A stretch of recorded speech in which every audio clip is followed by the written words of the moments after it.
Hello student, welcome in matrix. इस session के अंदर आज अपन 2021 जेई मेन का जो 26 फेब को पेपर हुआ था फर्स्ट शिफ्ट का, वो अपन डिस्कस करने वाले हैं, है ना।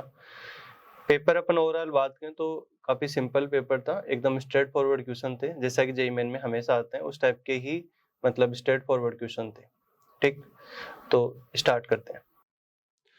इस क्वेश्चन के अंदर हमारे को एक सर्कल गिवन है और जो सर्कल का जो सेंटर है वो एक्स एक्सिस पे। इसके लिए हमें कुछ इंफॉर्मेशन गिवन है कि जो ओ ए है वो हमारे को 1 गिवन है, 1 unit, and O B equals to 13 unit हमारे को गिवन है। और गिवन है कि जो पी क्यू है वो ओ बी के परपेंडिकुलर है, means P Q perpendicular to O B. और हमें फाइंड आउट करना है area of triangle P Q B. ये जो ट्राइंगल पी क्यू बी का एरिया हमारे को फाइंड आउट करना है। ठीक, इसमें ये ओ ए 1 यूनिट है और ओ बी 13 यूनिट है, तो अपन यहाँ से ए बी बता सकते हैं, A B equals to 12 unit. ठीक, एरिया के लिए हमारे को पी क्यू की और जरूरत पड़ेगी। इसके लिए अपन इस सर्कल के अंदर इंटरसेक्टिंग कोड थ्योरम लगा देते हैं। तो इंटरसेक्टिंग कोड थ्योरम से अपन बोलेंगे कि A O into A B is equals to A P into A Q, और ए पी और ए क्यू दोनों इक्वल है, A P equals to A Q. This implies A O की value कितनी होगी, 1 गिवन है, ए बी की value 12 हो गई, and A P and A Q दोनों इक्वल हैं, तो इसको लिख सकते हैं अपन A P square. This means A P की वैल्यू आ गई अपने पास 2√3। ए पी 2√3 है तो पी क्यू अपन यहां से बोल सकते हैं कि P Q is twice of A P, then 4√3। Area of triangle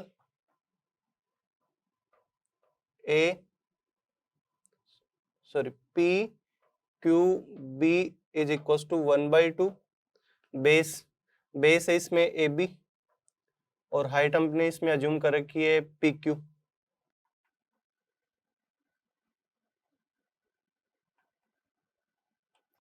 one by two, A B हमने कैलकुलेट कर रखी है 12 और पी क्यू हमने कैलकुलेट की है 4√3। This is equal to 24√3 unit square. इस क्वेश्चन के अंदर एक इनफाइनाइट सीरीज गिवन है, उस इनफाइनाइट सीरीज का हमें सम कैलकुलेट करना है। ठीक, तो क्वेश्चन है S equals to 1 plus 2/3 plus 7/3 square plus 12/3 cube plus 17/3 power 4 and so on. एक इनफाइनाइट जीपी चल रही, एक इनफाइनाइट सीक्वेंस है। ठीक, इस सीक्वेंस में हम देखते हैं कि इस फर्स्ट टर्म को छोड़ दें ए को, तो ये यहाँ से के आगे हमारे को एक इनफाइनाइट ए जीपी नजर आ रही है। ठीक, तो इसको अपन एक नई सीक्वेंस अज्यूम कर लिया। Let suppose this is S1 and S1 equals to 2/3 plus 7/3 square plus 12/3 cube plus 17/3 power 4 and so on. एक इनफाइनाइट एजीपी है। इसको सोल्व करने का जो स्टैंडर्ड प्रोसीजर है उसको अपन फॉलो करते हैं। इसका जो r है वो 1/3 है, तो r से इसको मल्टीप्लाई कर दिया, then s/3 equals to 2/3 square plus 7/3 cube plus 12/3 power 4 and so on. Equation 1 and इसको जूम कर लिए इक्वेशन 2। इक्वेशन 1 में से इक्वेशन 2 को हमने सब्ट्रैक्ट कर दिया, then this is 2s1/3 is equals to 2/3 plus 5/3 square plus 5/3 cube plus 5/3 power 4 and so on. This is equals to 2/3 plus, यहां से 5/9 अपन कॉमन ले लें, तो 5/9 को तो हमने बाहर कॉमन रख लिया और यहाँ से 1 प्लस 1/3 प्लस 1/3 स्क्वायर, और ये एक इनफाइनाइट जीपी हमारे को यहाँ पे नजर आ रही है। This is 2/3 plus 5/9 and first term है 1 अपॉन आर की वैल्यू है 1/3। इनफाइनाइट सीरीज का सम a अपॉन 1 माइनस आर। तो यहाँ से अपने को 2s1/3 की वैल्यू मिल गई। ठीक, यहाँ से पे s1 की वैल्यू आ गई हमारे पास 9/4। हमारे को s1 तो यहाँ से यहाँ तक की सीरीज का समय हमें s चाहिए, then s equals to 1 plus s1 and s1 की value 1 plus 9/4 and this is equals to 13/4। इस क्वेश्चन के अंदर हमारे को 4 पॉइंट गिवन है और गिवन है कि if points are coplanar then find sum of all possible values of lambda. ठीक, तो ये जो 4 पॉइंट्स गिवन है इन पॉइंट्स को अपन राइट करते हैं। पॉइंट ए हमने अज्यूम किया, वो हमें गिवन है, इसका पोजीशन वेक्टर 1 5 35। पॉइंट बी का पोजीशन वेक्टर हमारे को गिवन है 7 5 5 एंड पॉइंट सी का जो पोजीशन वेक्टर है वो है 1 लैम्डा 7 एंड पॉइंट डी का पोजीशन वेक्टर 2 लैम्डा 1 2। तो ये जो चारों पॉइंट्स हैं उसके पोजीशन वेक्टर हमारे को गिवन है और चारों पॉइंट कोप्लेनर भी हैं। तो इन 4 पॉइंट से अपन 3 वेक्टर बना लेते हैं, है ना। तो 3 वेक्टर हमने बनाया, ए बी वेक्टर, और ए बी वेक्टर हो गया अपने पास 6 0 एंड -30। एक वेक्टर बनाया ए C vector, A C vector बना अपने पास 0 लैम्डा -5 एंड -28 एंड एक एडी वेक्टर और बना लिया, AD vector equals to 2 lambda -1 and -4 and -33। ठीक, तीनों vector A B vector, A C vector and AD vector coplanar हैं, तो इनका एसटीपी 0 होगा। एसटीपी मतलब standard triple product A B vector dot A C cross AD vector equals to 0। तो यहां से जो इसकी डिटरमिनेंट मिलेगी, डिटरमिनेंट की वैल्यू 0 होएगी। 6 0 -30 0 lambda -5 and -28 and 2 lambda -1 -4 and -33 this equals to 0। यहाँ पे हमने इसको सिंप्लीफाई किया तो एक लैम्डा के अंदर क्वाड्रेटिक इक्वेशन बनी 10 lambda square minus 88 lambda plus 75 equals to 0। हमारे को यहाँ पे सम ऑफ रूट चाहिए था, all possible roots of lambda, है ना। तो रियल और इमेजिनरी कोई बात ही नहीं रही, जो जैसे भी रूट हैं उनका सम चाहिए, तो सम ऑफ रूट होता है क्वाड्रेटिक इक्वेशन में -b/a, then sum of values of lambda equals to values of lambda equals to -b/a, then 88 upon 10 this equals to 44 upon 5, then 44 upon 5 is correct answer. यहाँ पे हमें एक बाइनोमियल एक्सपेंशन गिवन है और बोला जा रहा है कि find the maximum value of term which is independent of t in the expansion of this function. ठीक, तो एक ये जो बाइनोमियल एक्सपेंशन है उसको अपन जो गिवन है उसको लिखते हैं अपन t into x power 1/5 plus 1 minus x whole power 1/10 upon t whole power 10। तो इसके एक्सपेंशन के अंदर जो टर्म इंडिपेंडेंट ऑफ t है उसकी मैक्सिमम वैल्यू हमारे को फाइंड आउट करनी है। तो सबसे पहले तो अपन इसकी जनरल टर्म लिखते हैं। जनरल टर्म लिखे 10 CR T X whole power 1/4 n minus R मतलब 10 minus R and 1 minus X whole power 1/10 upon T whole power R. x plus Y की पावर n की तरह इसकी जनरल टर्म लिख दी N C R X power n minus R and y power r। ठीक, इसमें term independent of t चाहिए, तो जो t के अलावा उसको अपन एक साथ कर लेते हैं। Then 10 C R X power 10 minus R upon 5 into 1 minus X whole power R upon 10 into T power 10 minus R तो यहाँ से और टी की पावर माइनस आर यहाँ पे आ गई, तो 10 माइनस 2r। यहाँ पे हमें चाहिए term independent of T, means T की जो पावर है उसकी वैल्यू 0 होनी चाहिए। It means 10 minus 2r it should be 0, means r equals to कितना हो गया 5। तो r इक्वल्स टू 5 के लिए हमें टर्म इंडिपेंडेंट ऑफ t मिलेगी। तो लेट सपोज अभी ये x का फंक्शन है तो इसको हमने fx मान लिया, fx equals to r equals to 5 put कर दिया इसमें, then 10c5 and x power r की वैल्यू 5 पुट किया तो यहाँ पे हमें x पावर 1 मिला और यहाँ से 1 माइनस एक्स होल पावर 1/2। अभी fx एक फंक्शन बन गया, इसकी हमारे को मैक्सिमम वैल्यू फाइंड आउट करनी है, तो इसको डिफरेंशिएट कर देंगे अपन x के रेस्पेक्ट में। f डैश x 10c5 ये तो एक कांस्टेंट नंबर है, x का डिफरेंशिएशन 1 हो गया और 1 minus X as a constant बच गया अपने पास, plus x as a constant and 1 minus X का स्क्वायर रूट है तो स्क्वायर रूट का डिफरेंशिएशन होता है 1/2 root X and 1 minus X का डिफरेंशिएशन हो गया -1। ठीक, यहां से इसको सिंप्लीफाई करें तो 10c5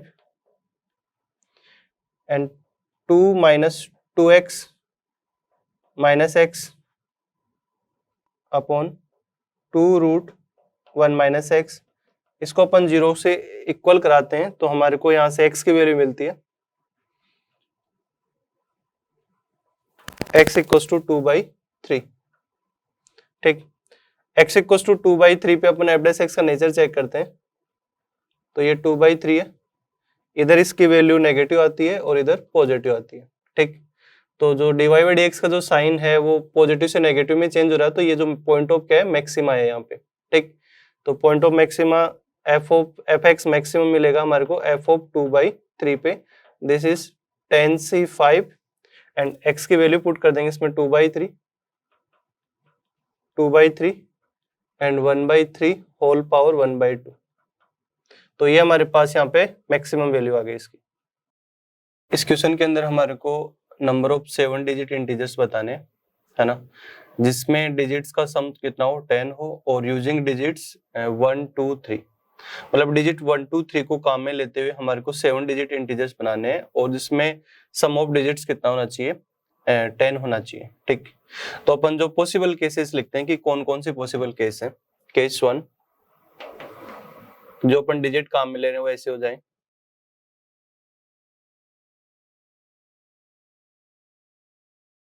5 टाइम तो अपन 1 को काम में ले लें और एक बार 2 और एक या 3 है ना, तो टोटली 7 डिजिट है और डिजिट का सम कितना आ रखा है 10 आ रखा है। ठीक, तो इन सभी 7 डिजिट से कितने नंबर बनेंगे, वो जाएगा 7 फैक्टोरियल अपॉन 1 1 1 5 टाइम रिपीट होता है डिवाइड बाय 5 फैक्टोरियल।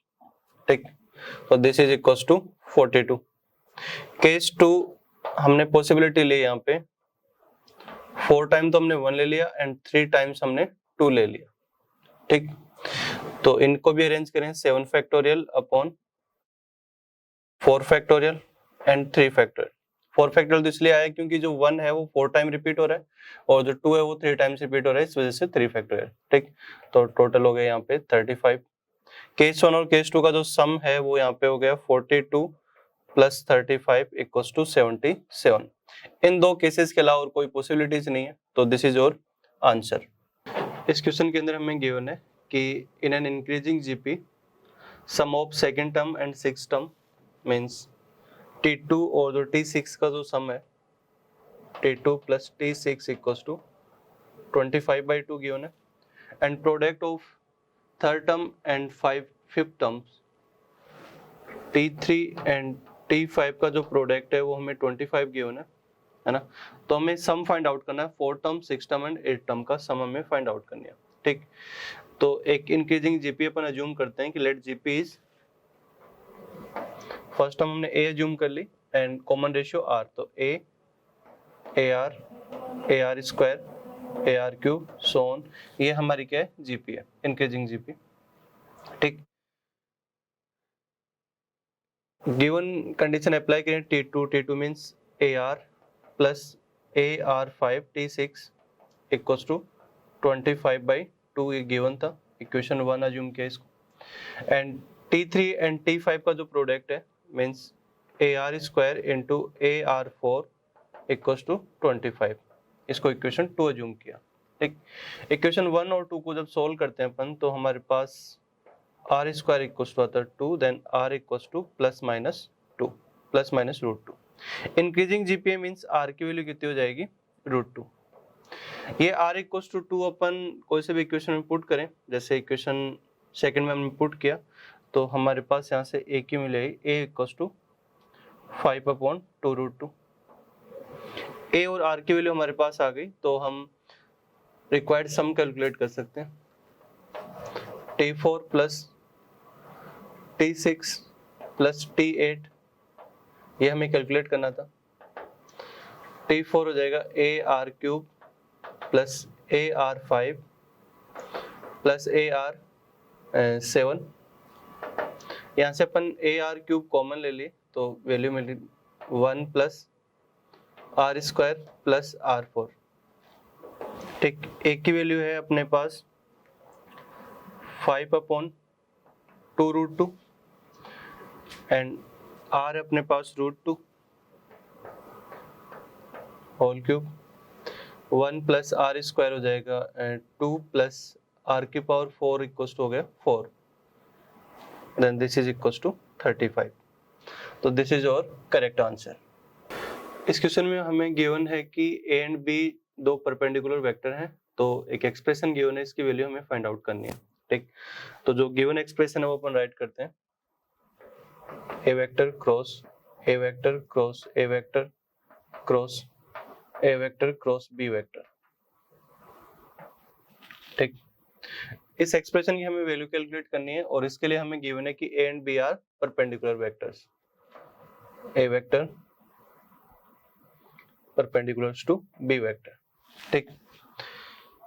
यहाँ पे ये वेक्टर ट्रिपल प्रोडक्ट का क्वेश्चन है, तो जो वेक्टर ट्रिपल प्रोडक्ट को ओपन करने का जो फॉर्मूला है वो अपन पहले राइट करते हैं, A vector cross B vector cross C vector, है ना। इसको अपन लिखते हैं B vector middle vector into remaining का डॉट प्रोडक्ट, तो A dot C minus C vector into A dot B.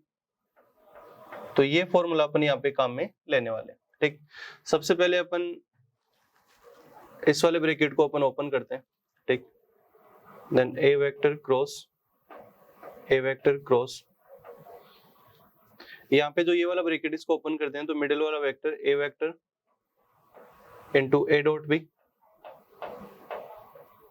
Minus B vector into A dot A, ठीक। A और बी दोनों परपेंडिकुलर वेक्टर हैं, it means A dot B equals to 0 हो जाएगा, dot product इनका 0 हो जाएगा। Then expression A vector cross ये वाली वैल्यू तो 0 हो गई minus B vector into A dot A, और ए डॉट ए को क्या लिखेंगे अपन मोड ऑफ ए स्क्वायर, ठीक। ये minus mod of A square तो स्केलर क्वांटिटी, ये तो हमने बाहर लिख दिया इसको, एंड एक्सप्रेशन हो गया A vector cross B vector. Again ये वो वाला एक्सप्रेशन बन गया जो अभी अपन ने सोल्व किया था, ठीक। तो minus mod of A vector square into A vector into A dot B minus B vector into A dot A. Again A dot B की value 0 and A dot A क्या हो जाएगा mod of A, then this become mod of A vector whole power 4 into B vector. तो this is your correct answer. यहाँ पे एक set का question given है कि late R equals to P, Q, where P and Q are equal distance from origin, है ना, is a relation, then equivalence class of R, है ना, और R पॉइंट के जो कोऑर्डिनेट्स हैं वो हमारे गिवन है -1, 1, ठीक है। तो अकॉर्डिंग टू क्वेश्चन हमने R -1, 1 अज्यूम कर लिया और P हमने H, K अज्यूम कर लिया और Q यहाँ पे 0, 0, ठीक। ये इक्वल डिस्टेंस पे हैं P और Q फ्रॉम द ओरिजिन, तो अपन क्या बोल सकते हैं, अपन ये बोल सकते हैं कि PQ equals to QR, PQ equals to कितना हो गया, स्क्वायर कर देंगे यहाँ पे, तो H square plus K square equals to QR square कितना हो गया 2, देन लोकस ऑफ P कितना हो गया X square plus Y square equals to 2, ठीक। तो ये हमारे पास है ना लोकस आ गया P पॉइंट का, तो ऑप्शन मैच कर लेंगे, कौन सा ऑप्शन इसमें मैच कर रहा है। यहाँ पे एक इंटीग्रेशन का क्वेश्चन गिवन है और क्वेश्चन है I equals to integration limit -π/2 to π/2 cos square x upon 1 + 3 power x dx। इसको सोल्व करने के लिए अपन इंटीग्रेशन में जो किंग प्रॉपर्टी है उसका यूज करते हैं। किंग प्रॉपर्टी से अकॉर्डिंग कि I ऑफ x हमें कोई फंक्शन है, उसको अपन लिख सकते हैं I of a + b - x। a और b वहां पे लोअर लिमिट और अपर लिमिट है, ठीक। यहाँ पे हमारे वाले केस में a + b की वैल्यू क्या होगी -π/2 + π/2 की वैल्यू क्या होगी 0। तो अपन इसको अगेन लिखें I equals to -π/2 to π/2 cos square -x, तो cos स्क्वायर -x की वैल्यू क्या हो जाएगी x upon 1 + 3 power -x dx, ठीक। इसको इक्वेशन 1 अज्यूम किया, इसको इक्वेशन 2, इक्वेशन 1 और 2 को हम ऐड कर दें, then 2I equals to integration -π/2 to π/2, और ये वाला एक्सप्रेशन तो यहाँ पे कैंसिल आउट हो जाएगा, then cos square x dx, सिर्फ ये हमारे पास बचेगा यहाँ पे, ठीक। ये यहाँ पे cos स्क्वायर x एक इवन फंक्शन है, तो 2I इक्वल्स टू हम लिख सकते हैं 2, 0 to π/2 and cos square x, और cos स्क्वायर x को इंटीग्रेट करने के लिए इसको चेंज कर दिए 1 + cos 2x upon 2 dx। Integrate कर दिया, 2 से 2 कैंसिल करके I इक्वल्स टू 1/2 तो बाहर है, x 1 का इंटीग्रेशन x और cos 2x का integration sin 2x upon 2, limit apply कर दी 0 टू π/2, लिमिट पुट करने पे आंसर आता है π/4, तो π/4 इज योर करेक्ट आंसर। इस क्वेश्चन में हमें गिवन है sin inverse x upon a equals to cos inverse x upon b equals to tan inverse y upon c and x belongs to 0 to 1। तो हमें value find out करनी है cos πc upon a + b की हमें value find out करनी है, ठीक। तो इसके लिए मैंने जो गिवन एक्सप्रेशन था इसको सबसे पहले हमने k इक्वल अज्यूम किया, यहाँ से अपन abc की वैल्यू फाइंड आउट कर लेंगे, है ना। एक्सप्रेशन में वैल्यू फाइंड आउट करनी है cos of πc upon a + b की हमें वैल्यू फाइंड आउट करनी है, तो this equals to cos of pi, और यहाँ से c की वैल्यू क्या हो जाएगी अपने पास tan इनवर्स y अपॉन के अपॉन जो a की वैल्यू है वो हमारे पास होगी sin इनवर्स x अपॉन के, और b की value cos inverse x upon के, ठीक। यहाँ से nr और dr में से 1/k तो कैंसिल आउट हो जाएगा, और डिनोमिनेटर में हमारे पास बचेगा sin inverse x plus cos inverse x। sin inverse x plus cos inverse x की वैल्यू होती है π/2, then cos of pi tan inverse y upon π/2, ठीक। पाई से पाई कैंसिल आउट हो गया, और हमने अज्यूम किया कि लेट tan इनवर्स y क्या है थीटा, तो ये जो वैल्यू है वो हमारे पास बन गई cos of 2 theta. cos 2 theta को अपन tan की फॉर्म में एक्सप्रेस कर सकते हैं 1 - tan square theta upon 1 + tan square theta. tan inverse y को हमने थीटा अज्यूम किया, तो है ना, टेन थीटा की वैल्यू हो गई y, तो this equals to 1 minus y square upon 1 plus y square.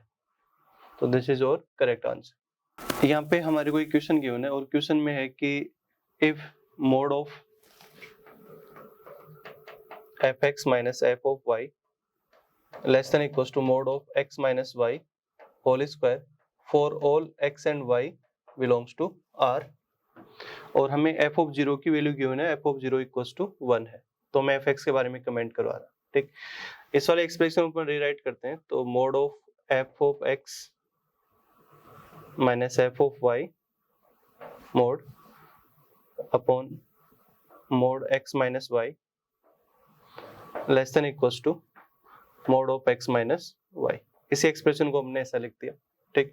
अब यहाँ पे अपन लिमिट लगा दें, limit y tending to x, और यहाँ पे भी हमने लिमिट लगा दी both side y tending to x।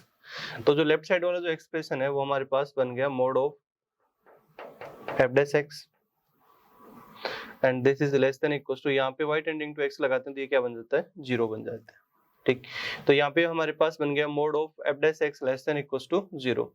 किसी भी क्वांटिटी का जो मोड है वो लेस देन 0 तो हो नहीं सकता, इट मींस ये क्या है, इक्वल्स टू 0 है, means mod of f dash x equals to क्या है, 0।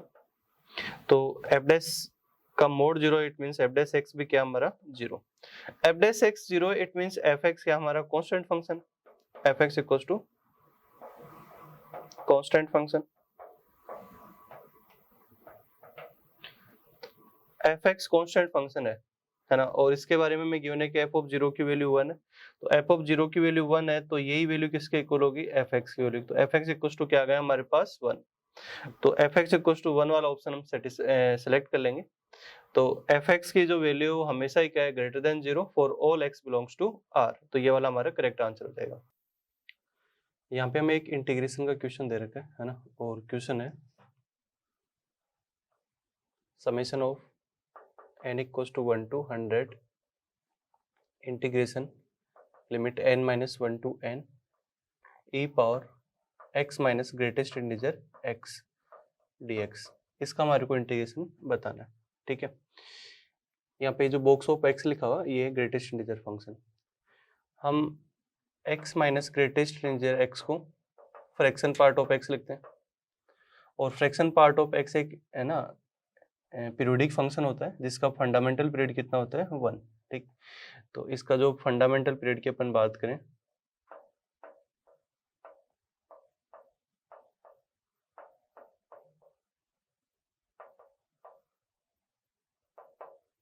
फंडामेंटल पीरियड इक्वल्स टू 1 होता है, ठीक।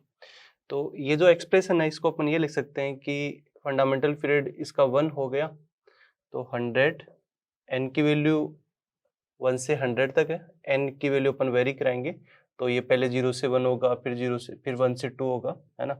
तो जो पीरियोडिक प्रॉपर्टी है उससे अपन ये लिख सकते हैं इसको 0 to 1 e power fraction part of x and dx, ठीक।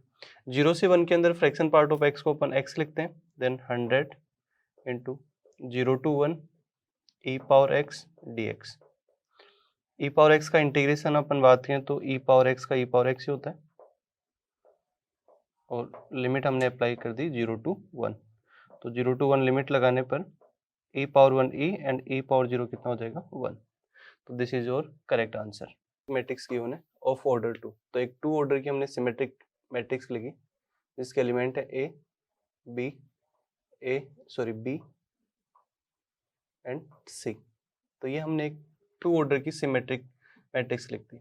इसके बारे में हमें गिवन है कि sum of diagonal element of a square equals to 1 है, ठीक। तो a स्क्वायर हम यहाँ पे कैलकुलेट करें, then a square equals to a b b c a b b c। यहाँ पे अपन रो बाई कॉलम इसको मल्टीप्लाई करेंगे, तो रो बाई कॉलम मल्टीप्लाई किया, then a square plus b square,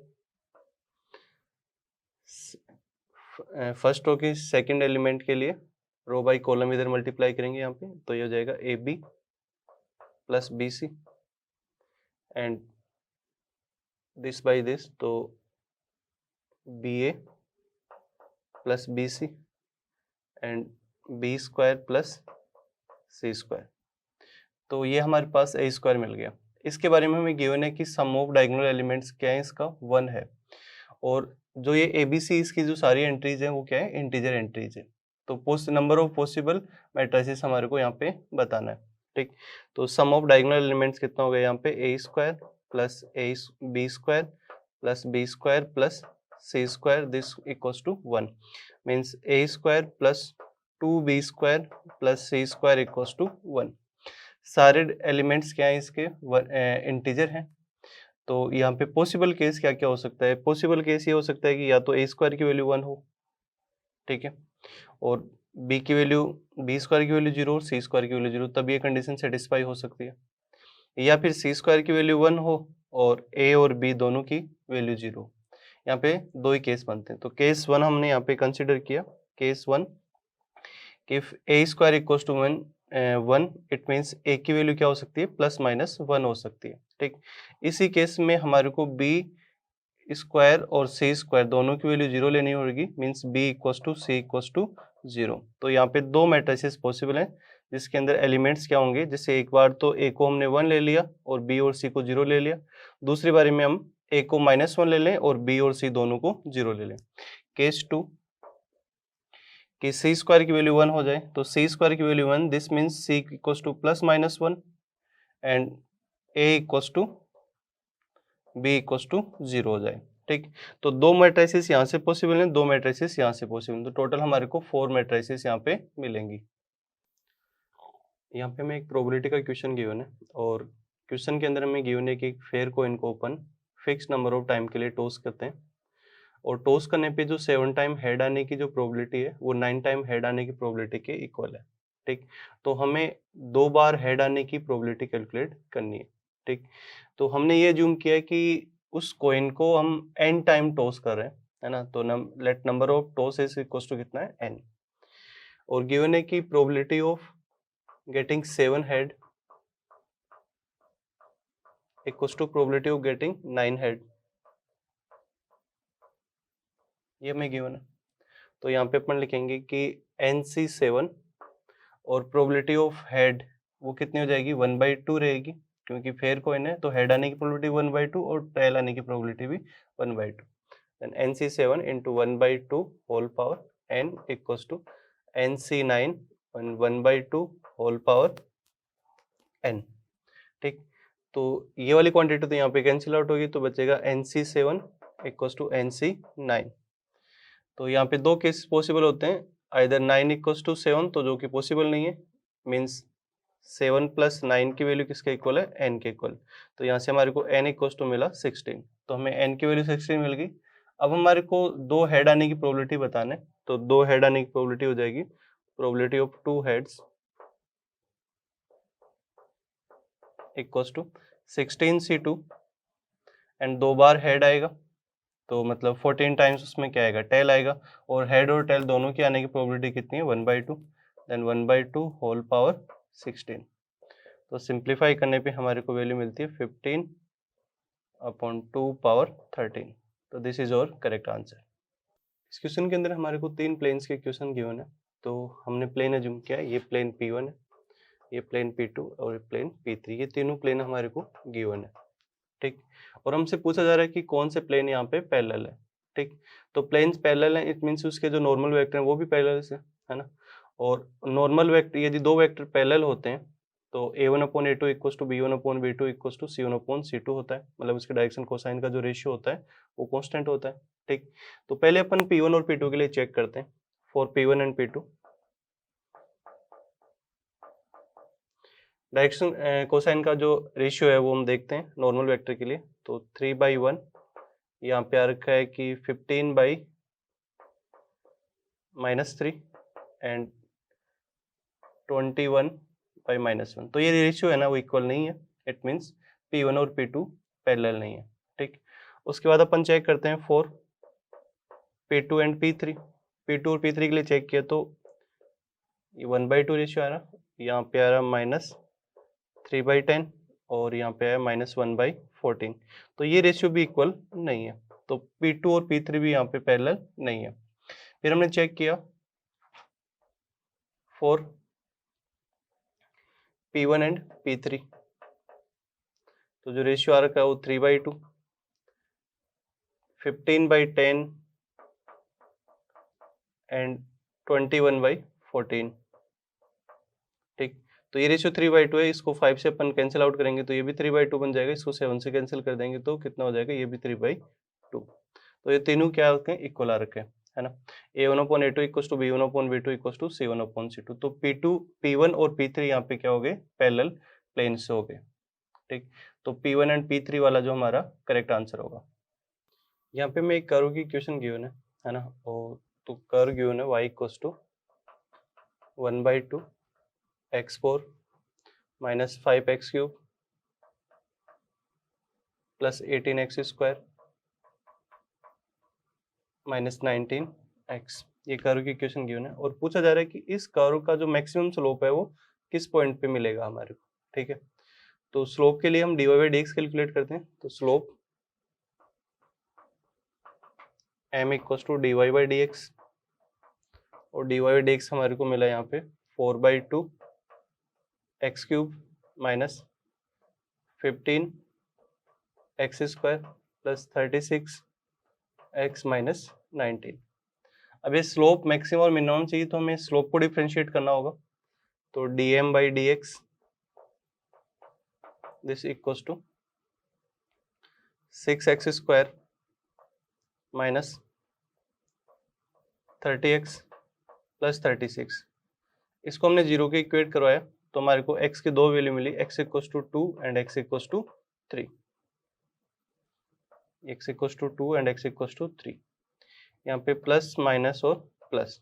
ठीक, तो 2 पे अपन देख रहे हैं तो जो dy/dx का जो स्लोप साइन है dm/dx का, तो पॉजिटिव से नेगेटिव की ओर चेंज हो रहा है ना।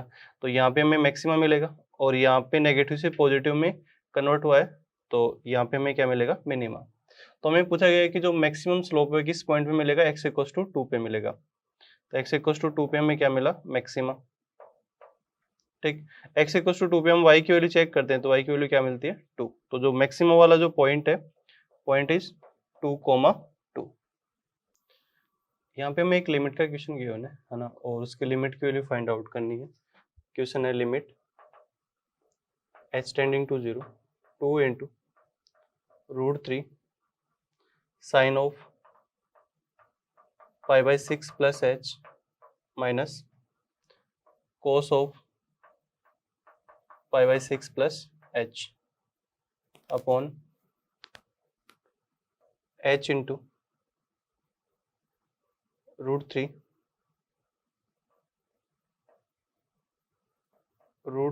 cos h minus sine h।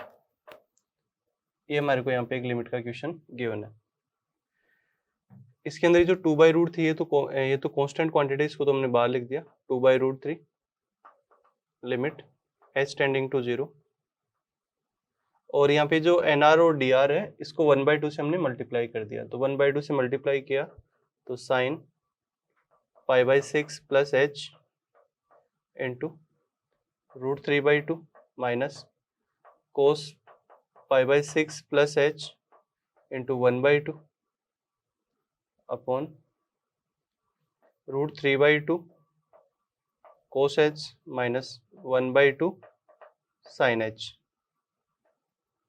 Into h, ये बनेगा। ठीक, तो इस √3/2 को अपन लिख सकते हैं कोस π/6 और इसको लिख सकते हैं अपन साइन π/6। तो ये फॉर्मूला बन जाएगा sine a cos b minus cos a sine b। तो साइन a माइनस b का फॉर्मूला बन गया यहाँ पे। a की वैल्यू यहाँ पे π/6 प्लस h, b की वैल्यू हो गई π/6। तो ये तो साइन a माइनस b का फॉर्मूला बन गया अपॉन ये h इंटू ये कोस a कोस b, मतलब √3/2 को हमने कोस b अज्यूम कर लिया, मतलब ये क्या है, कोस π/6 है, और minus sine a sine b की वैल्यू कितनी होगी, 1/2, और साइन b 1/2 मतलब साइन π/6 की बात हो रही है यहाँ पे। ठीक, तो cos h cos π/6 minus sine h sine π/6, तो कोस a माइनस b का a प्लस b का फॉर्मूला बन गया। Then cos a h plus pi by 6 बार एज इट इज 2/√3 तो कांस्टेंट था and limit h tending to 0। ठीक, ये पाई बाई 6 से पाई बाई 6 कैंसिल आउट हो गया और यहाँ पे बन गया साइन h अपॉन h।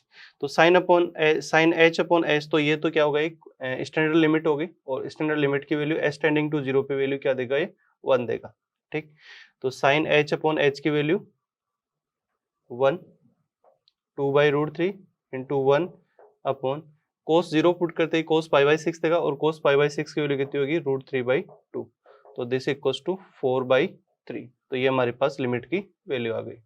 इस क्वेश्चन के अंदर हमारे को 3 लाइंस की इक्वेशन गिवन है और पूछा जा रहा है कि इंटरसेक्शन ऑफ दिस 3 लाइंस। तो और ऑप्शन दे रखा है कि आइसोसेलेस ट्रायंगल है ना, equilateral triangle, right isosceles triangle है ना, इसके बारे में हमसे पूछा गया है। ठीक, तो तीनों लाइंस की इक्वेशन है x minus y equals to 0, second line है x plus 2y equals to 3 and third line है 2x plus Y equals to 6। ठीक, तो फर्स्ट लाइन का स्लोप लिखा हमने m इक्वल्स टू कितना हो गया यहाँ पे 1, सेकेंड लाइन का स्लोप m इक्वल्स टू -1/2 और थर्ड लाइन का स्लोप m इक्वल्स टू -2। ठीक, तो इनको स्लोप के डिसेंडिंग ऑर्डर में इनका नेमिंग कर दें तो ये स्लोप सबसे ज्यादा है, इसके बाद ये m2 और जिसके बाद सबसे बाद में क्या हो गया, ये m3 हो गया। ठीक, तो अब यहाँ पे अपन क्या करें कि इन तीनों लाइन से जो ट्राइंगल बन रहा है ना, उसके हम इंटीरियर एंगल फाइंड आउट कर रहे हैं। ठीक, तो interior angle tan first equals to m1 minus m2 upon 1 plus m1 m2। ठीक, m1 m2 इसकी वैल्यू अपन रिप्लेस कर दें यहाँ पे, तो 1 प्लस 1/2 अपॉन 1 माइनस 1/2। तो यहाँ से वैल्यू हमारे को मिलती है 3। 10 सेकेंड जब हम कैलकुलेट करते हैं तो m2 minus m3 upon 1 plus m2 m3।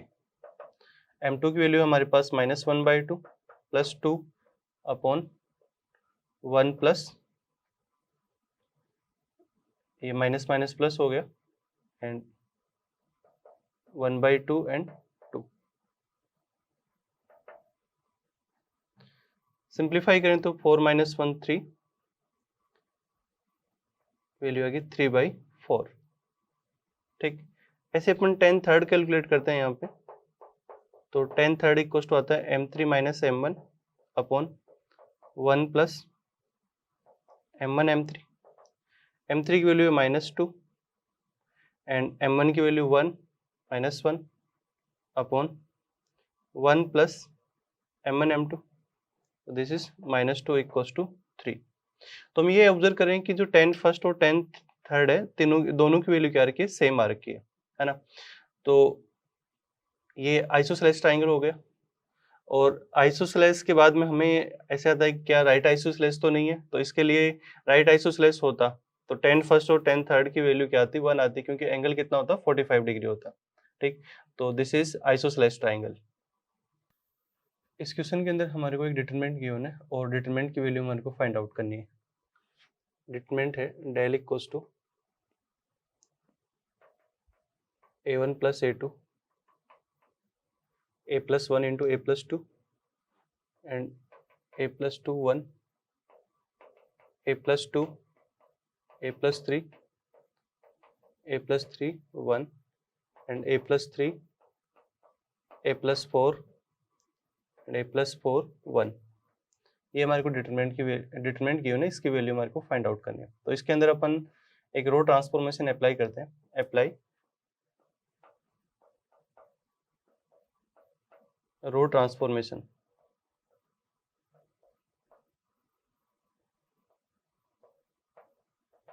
रो ट्रांसफॉर्मेशन सबसे पहले अपन R3 में ऑपरेशन लगाए, R3 minus R2 and then हम R2 में ऑपरेशन अप्लाई करेंगे R2 में, R2 माइनस R1। ठीक, then del equals to R3 में से अपन R2 को सब्ट्रैक्ट करें तो this is R3, this is R2 and this is R1। R3 में से R2 को सब्ट्रैक्ट कर दिए तो हमारे पास वैल्यू मिली 2 times of a plus 3। R3 में से R2 को सपरेट किया तो यहाँ पे वैल्यू मिलेगी 1 और यहाँ पे 0। ठीक, उसके बाद हम R2 में ऑपरेशन लगा रहे हैं R2 माइनस R1, तो R2 माइनस R1 करेंगे तो 2 times of a plus 2 1 and 0। R1 में हम कोई ऑपरेशन नहीं लगाए तो इसको एज इट इज लिखेंगे a plus 1 and a plus 2 a plus 2 and 1। इसके बाद हम कॉलम C3 के लॉन्ग इसको एक्सपेंड कर दें तो 1 इंटू दिस इंटू दिस, तो 2a plus 4 minus this into this, तो 2a माइनस 6 और आगे की सारी क्वांटिटी क्या हो गई 0 0 हो गई। दिस इज इक्वल टू -2, तो -2 इज और करेक्ट आंसर। यहाँ पे एक क्वेश्चन में गिवन है कि the rate of growth of bacteria in a culture is proportional to bacteria present, है ना। तो जो बैक्टीरिया में जो रेट ऑफ ग्रोथ है वो एट ए टाइम टी पे जो परजेंट बैक्टीरिया है उसके प्रोपोर्शनल में वो ग्रोथ करता है, ठीक है। और टी इक्वल्स टू 0 पे जो नंबर ऑफ बैक्टीरिया काउंट है वो कितना है 1000 हमारे को गिवन है। और ऐसा बोला गया है कि 2 आवर्स के बाद में जो बैक्टीरिया है ना वो 20% से इंक्रीज हो जाता है ना। और यदि बैक्टीरिया काउंट 2000 है और वो जो टाइम उसमें लगा है वो k upon log 6/5 to the base e, तो हमारे को इस क्वांटिटी गिवन है उसकी वैल्यू फाइंड आउट करनी है, ठीक। तो सबसे पहले तो इसके लिए हम डिफरेंशियल इक्वेशन फॉर्म करते हैं कि जो बैक्टीरिया काउंट की जो ग्रोथ है, हमने बैक्टीरिया को n से रिप्रेजेंट किया है, number of population of bacteria, तो dn/dt equals to lambda n, क्योंकि वो जो पॉपुलेशन प्रेजेंट है उसके साथ प्रोपोर्शनल है वो रेट ऑफ ग्रोथ, तो dn/dt equals to lambda n। dn/n equals to lambda dt। Both side हमने इसको इंटीग्रेट कर दिया तो dn/n का इंटीग्रेशन कितना हो जाएगा log n to the base e equals to lambda t plus c। t equals to 0 पे जो बैक्टीरिया काउंट है वो हमें 1000 गिवन है, तो at t equals to 0 n equals to 1000, तो log 1000 to the base e equals to, ये तो 0 हो गया, प्लस c, तो हमारे पास c की वैल्यू आ गई। तो c की वैल्यू हम यहाँ पे पुट करते हैं तो log n to the base e equals to lambda t plus log 1000 to the base e। इसने बोला है कि 2 आवर्स के बाद में जो पॉपुलेशन है वो 20% से इंक्रीज हो जाती है, तो at t equals to 2 hours 20% से इंक्रीज होगी, मतलब इनिशियल कितनी थी हमारे पास 1000 थी, तो 1000 का 20% और इंक्रीज हो गया, तो टोटल पॉपुलेशन कितनी आ गई हमारे पास n इक्वल्स टू 1200। 1000 तो पहले से थी और 1000 का 20% कितना हो गया 200, तो टोटल कितनी होगी 1200 हो गई, ठीक। तो वैल्यू इसमें रिप्लेस करें अपन, log बेस e, नंबर है यहाँ पे 1200 इक्वल्स टू लैम्डा, टाइम हमारे कितना लगा 2 hours equals plus log 1000 to the base e। यहाँ से हमारे पास लैम्डा की वैल्यू आई, lambda equals to 1/2 log 6/5 to the base e, तो ये हमारे पास लैम्डा की वैल्यू आ गई, ठीक है। अब हमें ये गिवन है कि जो पॉपुलेशन है ना वो 2000 होने में है ना टाइम लगता है, जो टाइम t है ना वो हमें गिवन है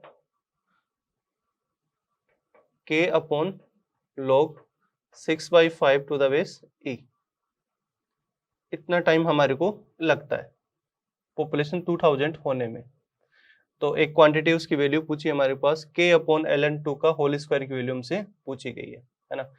तो n इक्वल्स टू कितना है 2000, तो n इक्वल्स टू 2000 होने पे इतना टाइम लगता है, तो हम वो टाइम कैलकुलेट करें पहले तो, है ना। log n की वैल्यू कितनी की है ना हमारे को 2000 base e equals to lambda की वैल्यू अभी हमने कैलकुलेट की है 1/2 log 6/5 to the base e lambda t की वैल्यू हमें कैलकुलेट करनी है t प्लस log 1000। ठीक, यहां से अपन t कैलकुलेट करें तो log,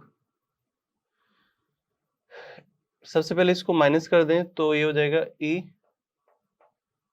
2000 upon 1000 equals to 1/2 log base e number 6/5 into T, और ये वैल्यू कैंसिल आउट होगी, कितनी हो जाएगी ln2,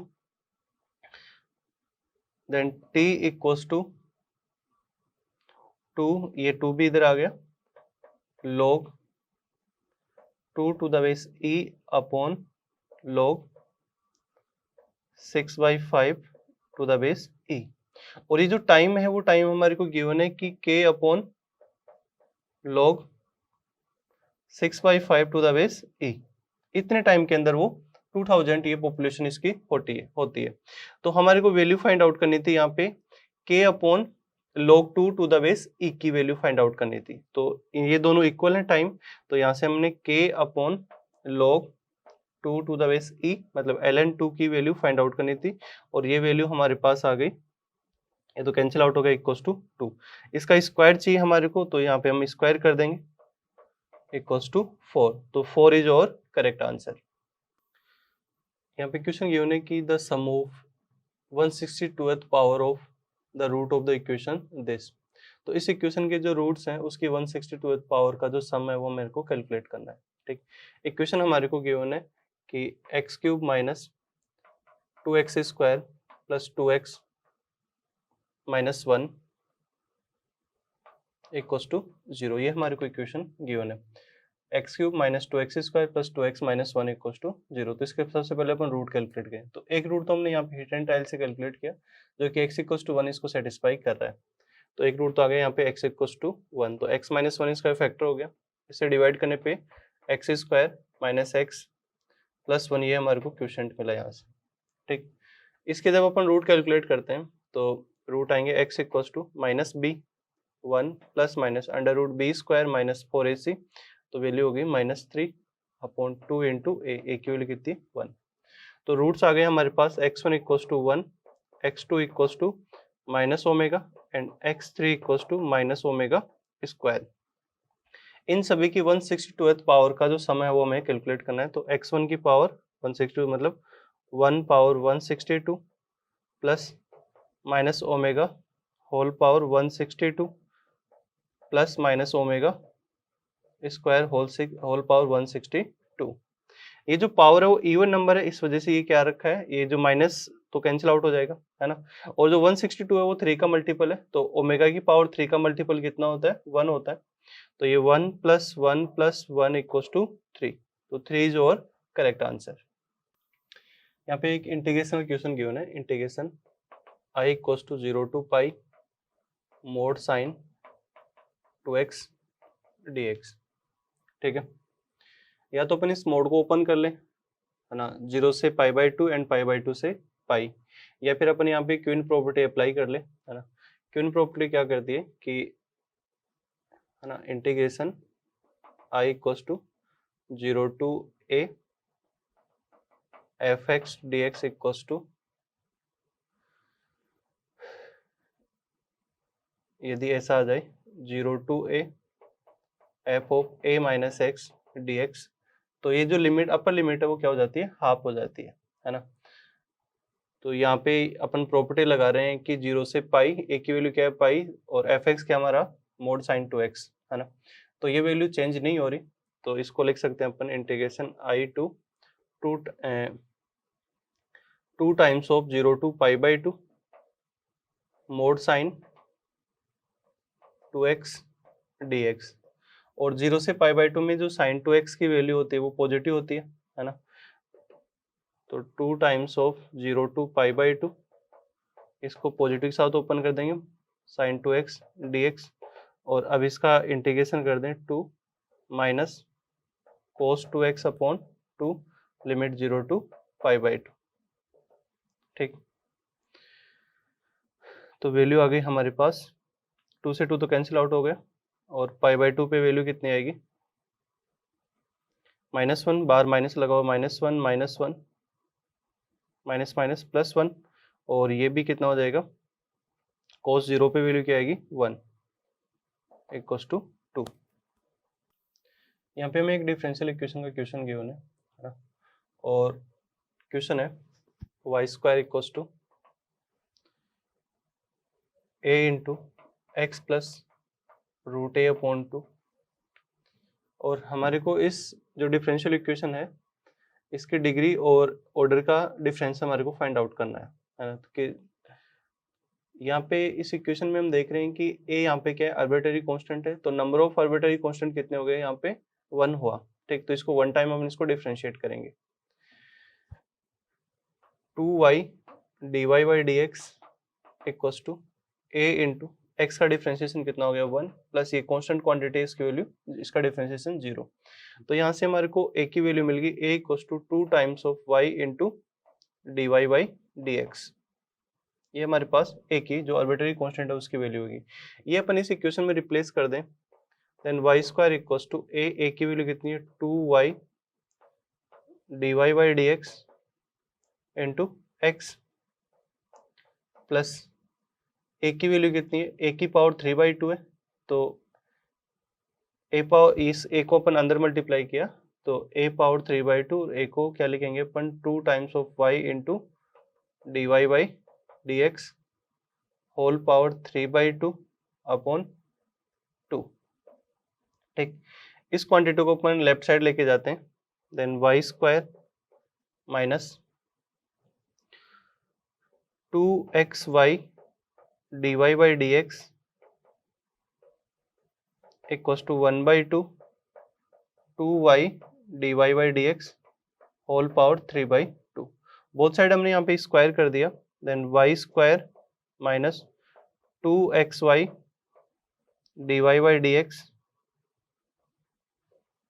whole square equals to 1/4 and 2y dy/dx whole power 3। यहाँ पे नंबर ऑफ आर्बिट्ररी कांस्टेंट 1 था, तो मींस ऑर्डर तो क्लियर था, इसको देखते ही तो ऑर्डर तो कितना आएगा 1 आएगा, ठीक है। ऑर्डर इक्वल्स टू 1, ठीक। तो जो dy/dx की जो हाईएस्ट पावर है वो इसकी क्या होगी, डिग्री होगी। तो dy/dx की हाईएस्ट पावर यहाँ से हमारे को कितनी नजर आ रही है ना, 3 नजर आ रही है। यहाँ पे इसका स्क्वायर करेंगे तो यहाँ पे dy/dx की पावर कितनी आएगी 2, तो डिग्री कितनी होगी यहाँ पे 3, डिग्री इक्वल्स टू 3। ऑर्डर और डिग्री का जो डिफरेंस पूछा था यहाँ पे, तो डिफरेंस कितना हो गया यहाँ पे 2 हो गया। यहाँ पे क्वेश्चन में गिवन है कि find the number of integral value of the k for which equation this as a solution, ठीक। तो इक्वेशन हमारे को गिवन है कि 3 sin x plus 4 cos x equals to k plus 1 has a solution, ठीक। तो सॉल्यूशन रखने के लिए जो इसकी जो लेफ्ट साइड की जो रेंज है वही राइट साइड की रेंज होनी चाहिए। तो सबसे पहले तो अपन लेफ्ट साइड की रेंज फाइंड आउट करते हैं। 3 sin x plus 4 cos x ये एक स्टैंडर्ड फंक्शन है, a sin x plus b cos x, इसकी रेंज अपन जानते हैं माइनस √a² प्लस b² से √a² प्लस b²। तो range of 3 sin x plus 4 cos x equals to कितनी आ गई -5 to 5। यदि इस इक्वेशन का सॉल्यूशन एग्जिस्ट करता है तो जो लेफ्ट साइड की रेंज है वही राइट साइड की रेंज की इक्वल आनी चाहिए। तो राइट साइड में क्या लिखा हुआ k प्लस 1, तो for solution k plus 1 should belongs to -5 to 5। तो जो k की रेंज होगी वो k बिलोंग्स टू -6 to 4। और यहाँ पे जो number of integral value of k पूछा गया था, तो number of integral value of k equals to कितना आ गया k, number of integral value of k, number of integral value of k equals to 11। तो k की जो इंटीग्रल वैल्यूज हैं वो कितने हैं 11 है, -6 -5 अप टू 4 तक। इस क्वेश्चन में पूछा गया है कि number of solution of equation this, तो एक इक्वेशन गिवन है उसका नंबर ऑफ सॉल्यूशन हमारे को फाइंड आउट करना है। तो इक्वेशन है log बेस 4 है और नंबर है x minus 1 equals to log base 2 and number है x माइनस 3, ठीक। तो सॉल्यूशन फाइंड आउट करने के लिए सबसे उससे पहले अपन क्या करते हैं, इसका डोमेन डिफाइन कर देते हैं कि log के जो नंबर है वो क्या होना चाहिए, ग्रेटर देन 0 होना चाहिए। तो x minus 1 greater than 0 means x should be greater than 1, and simultaneously ये वाली क्वांटिटी भी डिफाइन होनी चाहिए, means x minus 3 should be greater than 0, x की वैल्यू क्या होनी चाहिए, ग्रेटर देन 3। तो दोनों का इंटरसेक्शन लेंगे तो हमारे पास सॉल्यूशन क्या आएगा, x ग्रेटर देन 3। तो हमारे को सिर्फ x ग्रेटर देन 3 वाले सॉल्यूशन ही यहाँ पे रखने हैं। अब इस इक्वेशन को सोल्व करना चालू करते हैं। Both side upon base same बनाते हैं। बेस सेम बनाने के लिए हम क्या कर सकते हैं, इसका जो बेस है ना 4 है, इसको लिख सकते हैं 2 पावर 2, और जो बेस की पावर होती है वो 1/p के रूप में बाहर आती है। तो यहाँ पे कितना हो जाएगा, 1/2 log बेस 2 एंड नंबर हो गया x minus 1 equals to log base 2 and number x minus 3। ये जो 1/2 वो इधर मल्टीप्लाई हो गया है ना, तो log 2 x minus 1 equals to 2 into ये जो नंबर है इसकी पावर के रूप में आगे आ जाएगा। और अब बोथ साइड क्या हो गया, बेस सेम है तो नंबर भी इक्वेट कर सकते हैं अपन, x minus 1 equals to x minus 3 whole square. Simplify करने पे x माइनस 1 इक्वल्स टू ये हो गया x square minus 6x plus 9, ठीक। तो x square minus 7x plus 10 equals to 0। यहाँ से हमारे पास x की दो वैल्यू मिलती है, एक तो x इक्वल्स टू 2 एंड एक x इक्वल्स टू 5। इसको अपन रिजेक्ट कर देंगे क्योंकि x ग्रेटर देन 3 वाले हम सॉल्यूशन यहाँ पे इंक्लूड करने वाले थे, and x equals to 5 is your correct answer. तो number of value of x पूछा था, नंबर ऑफ सॉल्यूशन पूछा था, नंबर ऑफ सॉल्यूशन कितने हो गए, one solution, only one solution, that is x equals to 5। इस क्वेश्चन के अंदर हमारे को number of solution find out करने of equation √3 cos square x equals to √3 minus 1 cos x plus 1 equals plus 1 in interval x belongs to 0 से π/2, in interval x belongs to 0 to π/2। इस interval के अंदर इस इक्वेशन के हमारे को solution find out करने, number of solution, then √3 cos square x minus इस वाले पार्ट को अपन लेफ्ट साइड में लेके आ गए, √3 cos x plus cos x minus 1 equals to 0। यहाँ से फैक्टर फाइंड आउट कर लिए, √3 cos x, इन दोनों में से √3 cos x कॉमन आया तो यहाँ पे बच गया अपने पास cos x minus 1 plus cos x minus 1 equals to 0, then √3 cos x plus 1 and दूसरा फैक्टर आ गया हमारे पास cos x minus 1 equals to 0। तो either this equals to 0 means cos x equals to -1/√3 और cos x इक्वल्स टू 1। हमें interval 0 से π/2 में सॉल्यूशन बताना है, और 0 से π/2 में cos क्या होता है, पॉजिटिव होता है, तो यहाँ से तो हमारे को कोई सॉल्यूशन नहीं मिलेगा। cos x इक्वल्स टू 1 और x बिलोंग्स टू 0 से π/2 है, तो x का सिर्फ एक ही वैल्यू मिलेगी, x इक्वल्स टू 0, और नंबर ऑफ सॉल्यूशन कितने हो जाएंगे यहाँ पे, number of solution in given interval x belongs to 0 to π/2 equals to 1। यहाँ पे हमारे को एक वेक्टर का क्वेश्चन है, और क्वेश्चन में गिवन है कि लेट पॉइंट है ना, एक पॉइंट है P लैम्डा 2 1, ये इसका पोजीशन वेक्टर है ना, is lie on a plane, ये पॉइंट एक प्लेन पे लाई करता है, and which is passes through, मतलब जो प्लेन है वो पास होता है एक फिक्स पॉइंट है A जिसका position vector 4 -2 and 2, and perpendicular to line joining this point, तो दो पॉइंट दे रखे हमारे को, C का पोजीशन वेक्टर है -2 -21 एंड 29, एंड एक और पॉइंट दे रखा हमारे को 1 -16 एंड 23। तो हमारे को एक एक्सप्रेशन गिवन है, उसकी वैल्यू हमारे को फाइंड आउट करनी है, वो इन टर्म्स ऑफ लैम्डा है ना। क्वेश्चन मैं रिपीट करता हूँ कि एक P पॉइंट है वो एक प्लेन पे लाई करता है, जो प्लेन है वो इस फिक्स पॉइंट से पास होता है, और प्लेन इन दोनों लाइन को ज्वाइन करने वाली लाइन के साथ क्या है, परपेंडिकुलर है। तो जो प्लेन का जो नॉर्मल वेक्टर हो गया इसके साथ क्या हो गया, पैरेलल हो गया, तो हमारे को प्लेन का डायरेक्शन कोसाइन मिल गया, प्लेन के नॉर्मल वेक्टर का डायरेक्शन कोसाइन मिल गया। तो यहाँ से हमें नॉर्मल वेक्टर मिल गया n vector equals to CD vector है ना, और CD वेक्टर कितना हो गया, दिस माइनस दिस, तो 1 5 एंड -6, ये हमारे पास नॉर्मल का डायरेक्शन वेक्टर आ गया, नॉर्मल वेक्टर आ गया। पॉइंट है हमारे पास, तो प्लेन की इक्वेशन हम लिख देंगे r dot n equals to a dot n, ये अपन प्लेन की इक्वेशन लिखते हैं। आर इस पे जनरल पॉइंट है, एन इसका नॉर्मल वेक्टर है और ए क्या है इस पे वो फिक्स पॉइंट जहाँ से प्लेन पास होता है। तो आर डॉट एन किया तो यहाँ पे मिला हमारे पास x plus 5y minus 6z equals to A dot N. A dot N करने पे 4 माइनस 10 एंड माइनस 12। ठीक है, ये जो पॉइंट है उस प्लेन पे लाई करता है तो प्लेन को सेटिस्फाई करेगा। तो lambda plus 10 minus 6 equals to 4 minus 10 minus 12। तो यहाँ से हमारे पास लेमडा की वैल्यू आ गई -22। और हमारे को जो इस एक्सप्रेशन की वैल्यू फाइंड आउट करनी है उसमें lambda by 11 square minus 4 into lambda by 11 minus 4, इसकी वैल्यू हमारे को फाइंड आउट करनी है। तो लेमडा बाई 11 की हम यहाँ से वैल्यू कैलकुलेट करें तो लेमडा बाई 11 इक्वल्स टू कितना आ गया हमारे पास -2। वैल्यू फाइंड आउट करनी थी हमारे लेमडा बाई 11 का whole square minus 4 lambda by 11 minus 4, इसकी वैल्यू हमारे को कैलकुलेट करनी थी। तो this is equals to -2 square minus 4 into -2 minus 4।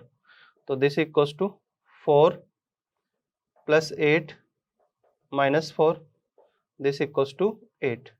तो ये हमारे पास रिक्वायर्ड एक्सप्रेशन की वैल्यू आ गई। यहाँ पे एक बाइनोमियल थ्योरम का क्वेश्चन किया ना हमारे को, है ना, और एक्सप्रेशन है उसमें 30 into 30C0 plus 29 into 30C1 plus 28 into 30C2 up to 1 into 30C29 equals to n into 2 power m। ये हमारे गिवन है और n और m दोनों नेचुरल नंबर है। n और 2 का जो GCD है ग्रेटेस्ट कॉमन डिवाइजर वो 1 दे रखा है यहाँ पे, तो हमारे को n प्लस m की वैल्यू कैलकुलेट करनी है। ठीक, और जो लेफ्ट साइड वाले एक्सप्रेशन की वैल्यू कितनी थी 2 into n into 2 power m। तो लेफ्ट साइड वाले एक्सप्रेशन को हमने s अज्यूम कर लिया है। Let's suppose this is s, इसको लिख गया 30 into 30C0 plus 29 into 30C1 plus 28 into 30C2 and 1 into 30C29 plus 0 into 30C30। ठीक, 0 इंटू 30C30 लिखने का कोई मतलब नहीं है, लेकिन एक है ना अरेंज फॉर्म में एक्सप्रेशन आ गया, इसको हमने ऐसा अज्यूम कर लिया। ठीक, इसी एक्सप्रेशन को अपन रिपीट करते हैं, लेकिन इस बार अपन ना राइट साइड से लिखना। राइट साइड वाले जो टर्म्स हैं, सबसे लास्ट वाले टर्म्स है उसको सबसे पहले लिखना चालू करेंगे। Then s equals to 0 into 30C30 को अपन 30C0 लिखेंगे, 30C0, क्योंकि प्रॉपर्टी क्या होती है, प्रॉपर्टी होती है कि NCR इक्वल्स टू अपन NCN माइनस R भी लिख सकते हैं, मीन्स 30C30 को अपन 30C0 भी लिख सकते हैं। प्लस 1 इंटू 30C29 इसको लिखेंगे 30C1 प्लस इससे पीछे वाले एक और टर्म रहेगी, वो रहेगी 2 इंटू 30C28 और 30C28 को क्या लिखेंगे अपन 30C2, ऐसे अपन लिख देंगे। ठीक, और लिखते लिखते लास्ट में आ जाएंगे प्लस 29 इंटू 30C1 और 30C1 को अपन 30C29 लिख सकते हैं, प्लस 30 इंटू 30C0 और 30C0 को अपन 30C30 लिख दिया। ठीक, दोनों एक्सप्रेशन को अपन ऐड कर दिया 2s, और जो करस्पॉन्डिंग टर्म्स है मतलब बाइनोमियल कोएफिशिएंट की जो करस्पॉन्डिंग टर्म्स है उसको हमने ऐड कर लिया। मतलब 30C0 वाले टर्म्स में 30C0 वाले टर्म्स ऐड की, 30C1 वाले में 30C1 वाले टर्म्स ऐड की, इस टाइप से हमने इसमें ऐड करना चालू किया। तो जो 30C0 वाली टर्म है उसका जो कोएफिशिएंट कितना आ रखा है 30 प्लस 0 कितना हो गया 30। 30C1 वाले का जो कितना 29 प्लस 1 30, और 30C2 वालों को कितना 28 प्लस 2। तो एक सभी में कॉमन फैक्टर कितना है 30 कॉमन आ रहा है, तो उस कॉमन फैक्टर को अपन ने बाहर लिख दिया 30 into 30C0 plus 30C1 plus 30C2 up to 30C30। ठीक, then 2s equals to 30 into, और इसकी इस एक्सप्रेशन की वैल्यू कितनी हो जाएगी 2 पावर 30। ठीक, then s equals to 15 into 2 power 30, और ये एक्सप्रेशन हमारे को इक्वल था n इंटू 2 पावर m के इक्वल। तो यहाँ से n की वैल्यू तो आ गई 15 एंड m की वैल्यू कितनी आ गई 30, और n प्लस m की वैल्यू हमसे पूछी गई थी तो वो वैल्यू आ गई 45। यहाँ पे क्वेश्चन गिवन है कि एरिया बाउंडेड बाय लाइंस, और लाइंस की क्वेश्चन दे रखे है y equals to mod of mod x minus 1 minus 2, इसके बाद मोड लगा रखा है। ठीक है, इससे बाउंडेड हमारे को एरिया कैलकुलेट करना है। तो इसका हम ग्राफ बनाते हैं। तो ग्राफ बना अपने पास,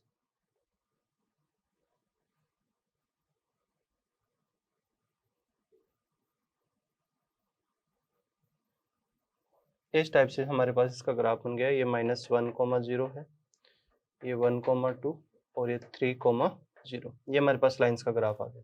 अब इसके बाद हमें कुछ नहीं बोला गया कि एक्स एक्स से बाउंडेड एरिया है या कोई दूसरी लाइनों से बाउंडेड एरिया है, तो ये क्वेश्चन ही इनकम्प्लीट है। इस क्वेश्चन की लैंग्वेज कंप्लीट नहीं है, तो हम इस क्वेश्चन को यहीं पे स्टॉप करेंगे, क्योंकि हम हमारे मन के हिसाब से कुछ भी इसमें ऐड नहीं करने वाले। यहाँ पे हमारे को एक डिफरेंशियल इक्वेशन का क्वेश्चन गिवन है ना, और उसके बाद हमें कुछ वैल्यू फाइंड आउट करनी है। तो सबसे पहले वो डिफरेंशियल इक्वेशन अपन राइट करते हैं। डिफरेंशियल इक्वेशन है कि e power sine y cos y dy by dx plus e power sine y cos of x equals to cos of x। ये हमारे को डिफरेंशियल इक्वेशन गिवन है।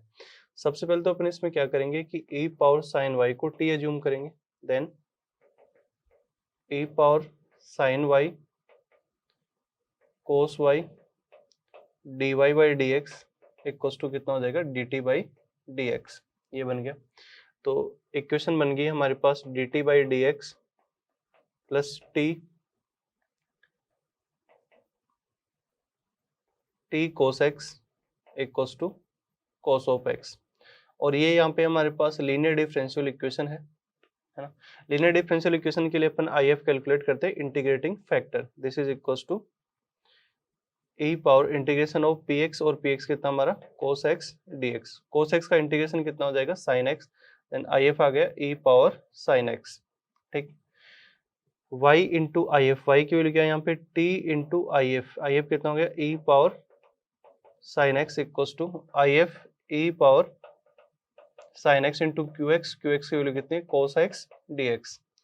This is equals to e power sin x plus c। t को अपने replace कर दिया e power sin y e power sin x, और c की वैल्यू फाइंड आउट करने के लिए हमें गिवन है कि y ऑफ 0 इक्वल्स टू कितना दे रखा है 0। ठीक, तो x और y दोनों की वैल्यू 0 पुट करें तो यहाँ पे आ गया 1 equals to 1 plus c। This implies c की वैल्यू कितनी आ गई हमारे पास 0। ठीक, तो यहाँ से e power sine y equals to कितना आ गया 1। ठीक, then sine y equals to 0, तो y की वैल्यू क्या आ गई अपने पास 0। तो y एक कांस्टेंट फंक्शन है, मतलब f(x) का एक कांस्टेंट फंक्शन है और उसकी वैल्यू क्या आएगी 0 दे रखी है। ठीक, इसके बाद हमारे को वैल्यू फाइंड आउट करनी है 1 plus y of pi by 6 plus root 3/2 y of pi by 3 plus 1/√2 and y of pi by 4। इसकी वैल्यू फाइंड आउट करनी है।